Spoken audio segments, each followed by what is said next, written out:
యెహోవా నా దేవా, నేను నీ శరణుజొచ్చియున్నాను. నన్ను తరుమువారి చేతిలో నుండి నన్ను తప్పించుము.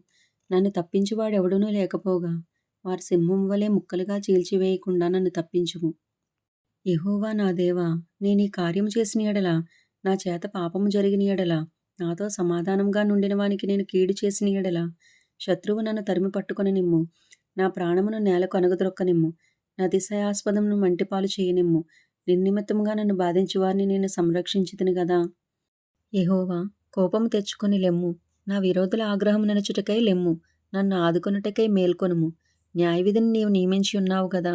జనములు సమాజముగా కూడి నిన్ను చుట్టుకొనున్నప్పుడు వారికి పైగా పరమంద ఆసీనుడవు కమ్ము. యెహోవా జనములకు తీర్పు తీర్చువాడు. యెహోవా, నా నీతిని బట్టియు నా యథార్థతను బట్టియు నా విషయంలో నాకు న్యాయము తీర్చుము. హృదయములను అంతరంద్రియములను పరిశీలించు నీతిగల దేవా, దుష్టుల చెడుతనము మాన్పుము. నీతిగల వారిని స్థిరపరచుము. యథార్థ హృదయాలను రక్షించు దేవుడే నా కేడెమును మోయువాడై ఉన్నాడు. న్యాయమును బట్టి ఆయన తీర్పు తీర్చును. ఆయన ప్రతిదినము కోపపడు దేవుడు. ఒకడును మల్లని ఎడల ఆయన తన ఖడ్గమును పదును పెట్టును. తన విల్లు ఎక్కుపెట్టి దానిని సిద్ధపరిచి ఉన్నాడు. వాని కొరకు మరణ సాధములను సిద్ధపరిచి ఉన్నాడు. తన అంబులను అగ్నిబాణములుగా చేసి ఉన్నాడు. పాపము కనుటకు వాడు ప్రసవ వేదన పడుచున్నాడు. చేటును గర్భమును ధరించిన వాడై అబద్ధమును కనియున్నాడు. వాడు గుంట తవ్వి దాని లోతు చేసి ఉన్నాడు. తాను త్రవ్విన గుంటలో తానే పడిపోయెను.